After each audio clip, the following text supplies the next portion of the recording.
Welcome students, hello friends, welcome to our YouTube channel Vivekananda Coaching Classes. Now we are discussing about fourth topic of semi-medium of Maharashtra State Board. Name of the topic is Environmental Management, fourth topic. We are discussing page number 43. Okay, so you should all open your books and then you can watch this video. तर आपण आज semi माध्यमाचा चौथा धडा 10वीचा भाग 2 मधील चौथा धडा पर्यावरणीय व्यवस्थापन म्हणजेच एन्व्हायरमेंटल मॅनेजमेंट हा पाहतोय. ह्याच्यातला अगदी शेवटचा भाग आज आपण पाहतोय. तर चला सुरू करूया. तर सुरुवातीचा मुद्दा आहे, ओपनिंग पॉइंट आहे सॅक्रेड ग्रूव्ज. सॅक्रेड मीन्स पवित्र, पवित्र वन किंवा ज्याला अगदी बोलीभाषेमध्ये देवराई असं म्हटलं जातं. देवराई याचा अर्थ असा आहे की देवाच्या नावानं जी राखून ठेवलेली वन आहे त्याला देवराई म्हटलं जातं. भारतामध्ये अशी वन खूप आहेत जी काही नोंदवलेली आहेत, काही नोंदवली गेलेली नाही. अशा वनांचा समावेश हा जंगलांच्या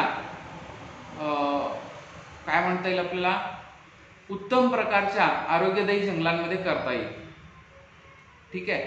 अशाच काही वेगवेगळ्या प्रकल्प सुद्धा हाती घेतले जातात, जसं की आईचं वन, सासरी जाणाऱ्या मुलींच्यासाठीची झाडं लावली जातात त्यांची झाडांची वनं, किंवा जे व्यक्ती मृत पावतात त्यांच्या नावानं लावलेली झाडं, त्यांच्याशी भावना जोडल्या गेल्यामुळं ती वनं तोडली जात नाहीत आणि हाच पर्यावरण संवर्धनाचा एक योग्य उपाय आपल्याला सुचत आहे. तर सॅक्रेड ग्रूव्ज काय आहेत ते आपण पाहू. The forest conserved in the name of god and considered to be sacred is called as a sacred grove. These are in fact sanctuaries converted by the society, conserved by society and not by the government forest department. याचं जे की संवर्धन conservation जे आहे ते department, forest department किंवा सरकार करत नाही, तर ह्याचं संवर्धन जे आहे ते लोकच करतात. In the name of spirituality, as it has been conserved in the name of God, it has special protection. तर देवाच्या नावाने ह्याला संवर्धन केलं जात असल्यामुळे त्यांना एक स्पेशल प्रोटेक्शन मिळतो. This clusters of thick forest are present not only in Western Ghats of India but in the entire city. तर हे फक्त महाराष्ट्रातच असे नाही, तर बऱ्याच ठिकाणी याचे छोटे छोटे फुलझुके सगळीकडे आहेत. छोटे छोटे जे की पॅचेस आहेत ग्रूव्हचे हे आहेत. More than 13,000 sacred groves have been reported in India. असे 13,000 सॅक्रेड ग्रूव्ज नोंद केले गेलेले आहेत, रजिस्टर्ड आहेत. Whereas such sacred groves in Maharashtra, make a list and visit with your teachers. तर तुम्ही अशा सॅक्रेड ग्रूव्जना व्हिजिट देऊ शकता. खूप छान असं हे सॅक्रेड ग्रूव्ज असतात. आपल्या जवळ असलेलं रामलिंग हे त्याचं एक उत्तम उदाहरण आहे, किंवा दाजीपूरच्या अभयारण्यामध्ये असणाऱ्या बऱ्याच सॅक्रेड ग्रूव्ज आहेत, किंवा तुम्ही राधानगरी, गुदरगड ह्या भागामध्ये जर फिरलात तर अशी बरीच वनं तुम्हाला पाहायला मिळतील, किंवा कोकणामध्ये जर तुम्ही फिरलात तर तुम्हाला बऱ्याच ठिकाणी अशा सॅक्रेड ग्रूव्ज म्हणजे देवराया मिळतील. त्यानंतर तुम्हाला काही सिम्बॉल्स दिलेले आहेत. तर ह्या सिम्बॉल्सचं मिनिंग तुम्हाला शोधायचं आहे. अगदी सोपे सिम्बॉल्स आहेत. तुम्ही ज्यावेळी एखादं पॅकेट घेता त्या पॅकेटमध्ये सुद्धा तुम्हाला हे मिळतं. आता पहिलं जे आहे ते क्लीन सिटीचं काय आहे सिम्बॉल आहे. पहा, क्लीन सिटीचं सिम्बॉल ब्ल्यू मध्ये आहे बघा, आहे का. तर त्यानंतर आहे ग्रीन एनर्जीचा सिम्बॉल. पुढचा काय आहे ग्रीन एनर्जीचा सिम्बॉल, की की ज्याच्यामध्ये ग्रीन एनर्जी तुम्हाला काय केली जाते, इनिशिएटिव्ह सांगितला जातो. त्यानंतर आहे बघा जे रिन्युएबल रिसोर्सेस आहेत त्यांच्याविषयी इथं सांगितलेलं आहे. त्यानंतर शेवटचं सेव्ह वॉटर रिसोर्सेस किंवा सेव्ह वॉटरचं तुम्हाला काय केलं गेलेलं आहे, इथं सिम्बॉल दिलेलं आहे. सो नेक्स्ट, आतापर्यंत आपण पाठामध्ये बऱ्याच प्रकारच्या कायद्यांविषयी शिकलो, बऱ्याच गोष्टी आपण या पाठातल्या शिकलेलो आहोत. मग त्यांच्या अन्वये काम करणाऱ्या बऱ्याच NGOs आहेत, नॉन गव्हर्नमेंटल ऑर्गनायझेशन्स आहेत किंवा गव्हर्नमेंटल ऑर्गनायझेशन्स आहेत. गव्हर्नमेंटल ऑर्गनायझेशन्स आहेत की ज्या काय करत असतात, नेहमी काम करत असतात. तुमच्या आसपास सुद्धा असे बरेच ग्रुप्स असणार की जे काय करतात, पर्यावरण रक्षणासाठी, एन्व्हायरमेंट प्रोटेक्शनसाठी वर्क करतात. They work for betterment of environment. So let's read which some of those are groups are. Voluntary organization ज्याला आपण NGO म्हणतो, ठीक आहे. Bombay national history society Mumbai, CPR environmental group new Chennai, Gandhi peace foundation environment cell Delhi, Chipko centre Tehri Garhwal, centre for environmental education environment education Ahmedabad, Kerala science literature council Trivandrum, Indian agro industries foundation Pune, Vikram Sarabhai community science centre Ahmedabad. हे झाले NGOs. Next are national environment organisation, ठीक आहे. National international union for conservation of nature Gland VD Switzerland, intergovernmental panel on climate change IPCC Geneva, United Nations environment programme Geneva, world life fund WWF New York, bird life international Cambridge, green climate fund Songdo South Korea.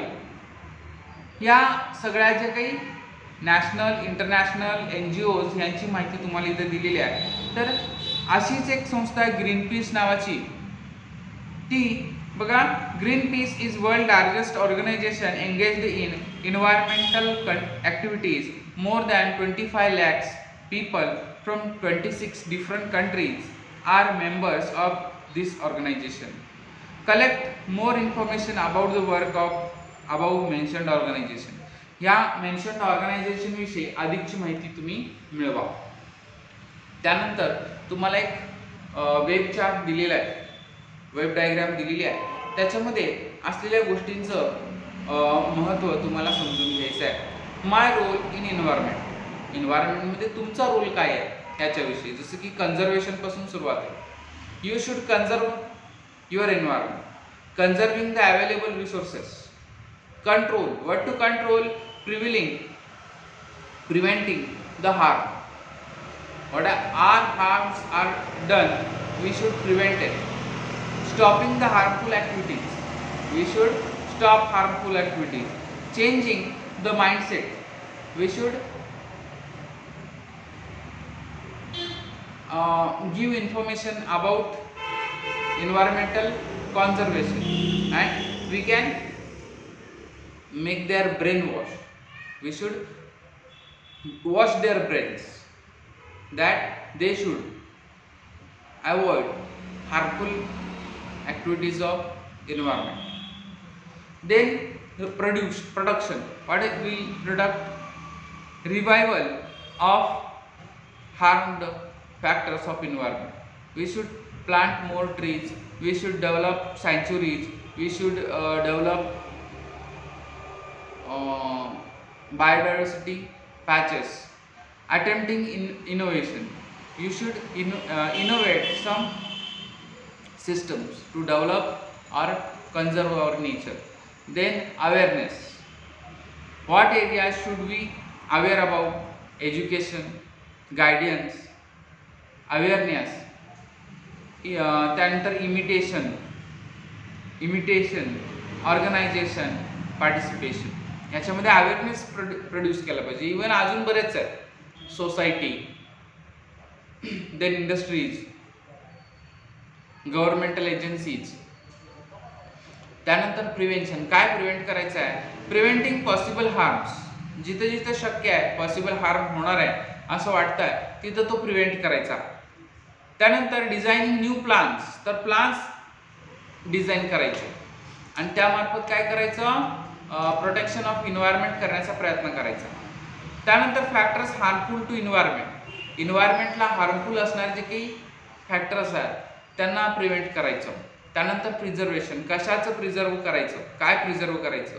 तर preserving whatever has been left over शिल्लक आहे, जे आता शिल्लक आहे तेवढं तरी आपण जपलं पाहिजे, तेवढं तरी वाचवलं पाहिजे. Remedies to prevent future loss, भविष्यात होणारा जो लॉस आहे हा प्रिव्हेंट केला पाहिजे. प्रिझर्विंग अननोन रिजन्स, जे काही अननोन रिजन्स आहेत ह्यांना काय केलं पाहिजे? आपल्याला प्रिझर्व केलं पाहिजे. अशा पद्धतीनं आपल्याला काय करता आलं पाहिजे? योग्य तो घटक जपता आला पाहिजे, जतन करता आलं पाहिजे. नेक्स्ट आहे hotspots of biodiversity.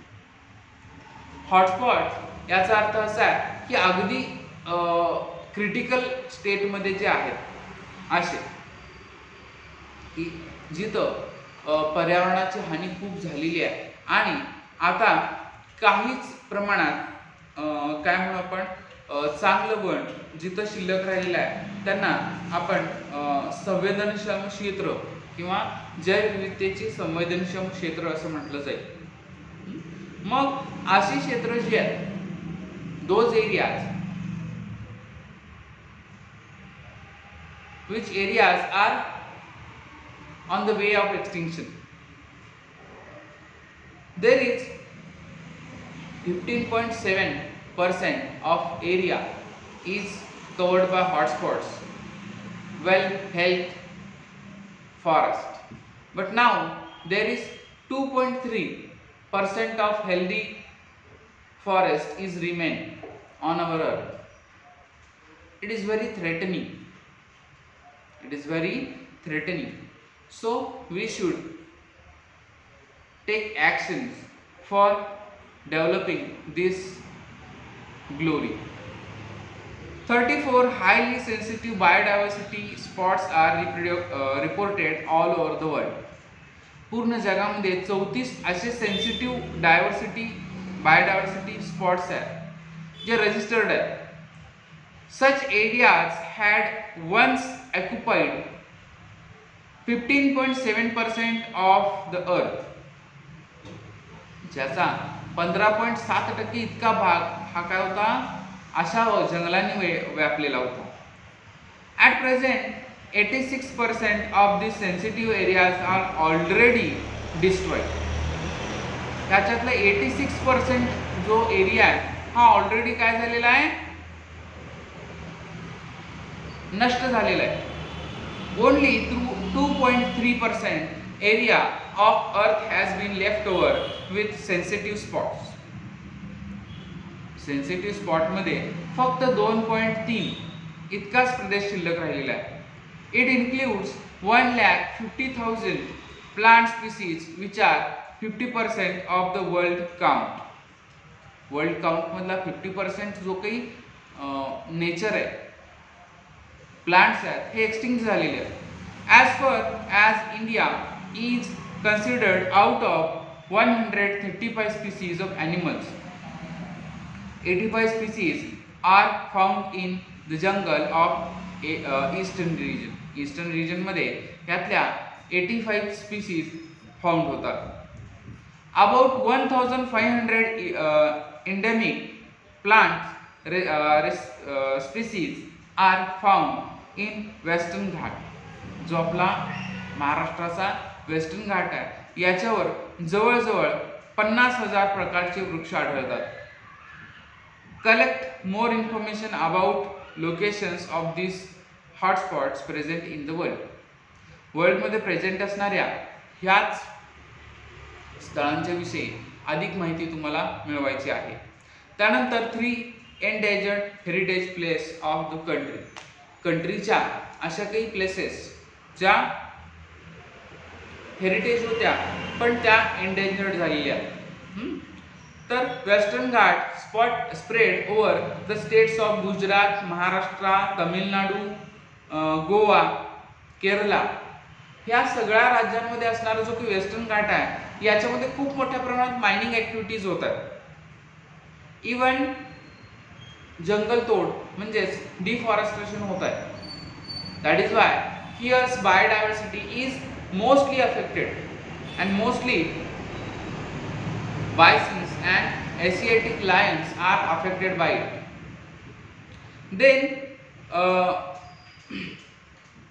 Manas Sanctuary, it is situated in Assam.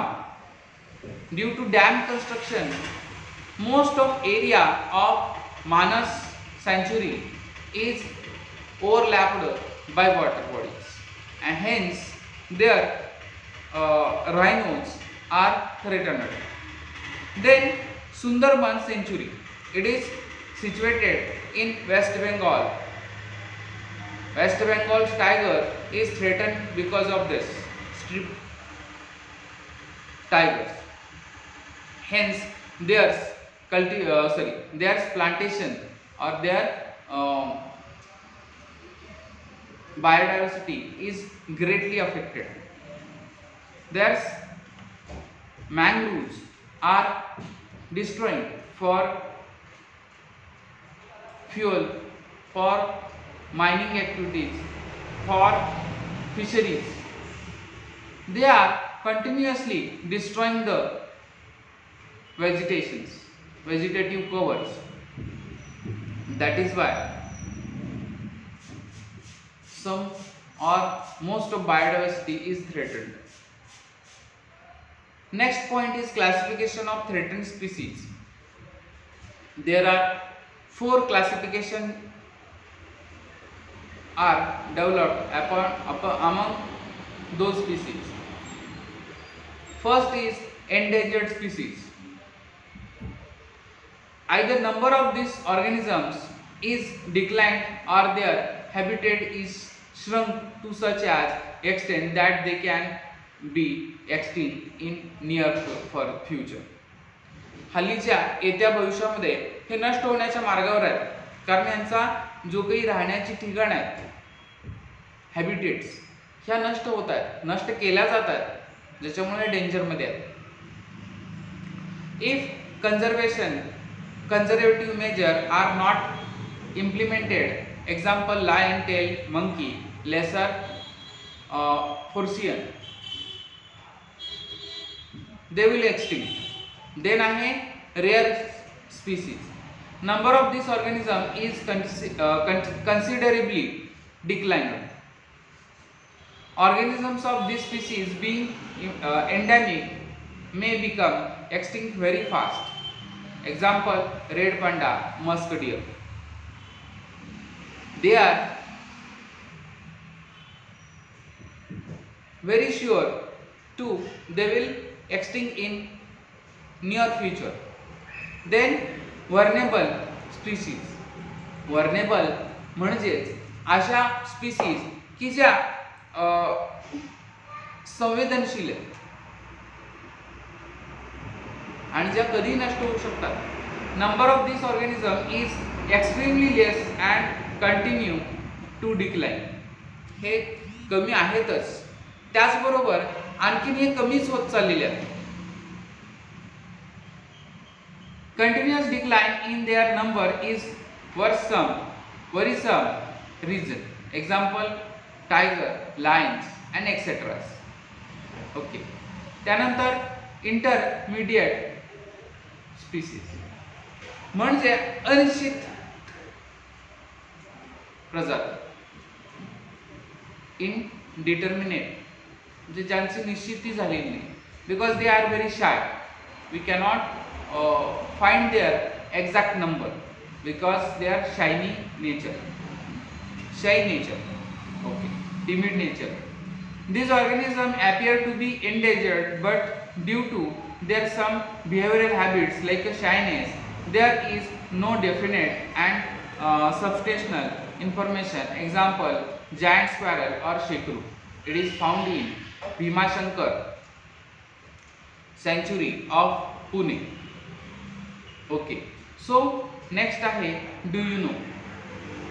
तर काही ज्या काही संस्था आहेत त्या काय करतात, या प्राण्यांच्या विषयी वनस्पतींच्या विषयी लिस्ट तयार करतात आणि त्या लिस्ट सादर केल्या जात असतात. International union for conservation of nature prepares the red list that contains the names of endangered species from different countries.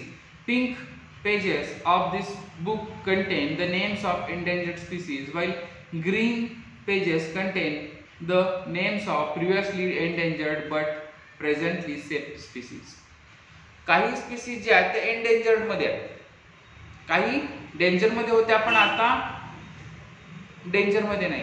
अशा बऱ्याच स्पीसीजना इथं स्थान दिलं जातं. त्यानंतर ऑलवेज रिमेंबर मध्ये तुम्हाला काही वाक्य दिलेले, let's us remember, let us behave accordingly. Destroying a plant is destroying everything. Practice afforestation to conserve environment. Forest is wealth. Environment protection is value education. Provident use of proper is prevention of deforestation. जे काही paper आहे ह्याला योग्य रीतीने वापरणं म्हणजेच वृक्षतोडी न करणं किंवा त्याला मजाव करणं. To practice the environmental protection is to development of human society. Human सोसायटीचं डेव्हलपमेंट हे आहे. Pure air, pure water is key to healthy life. अशा ह्या सेंटेन्सेसनं इथं आपण थांबू. तुम्हाला काय करायचं आहे, घरी या धड्याचा स्वाध्याय जो आहे तो सोडवायचा आहे.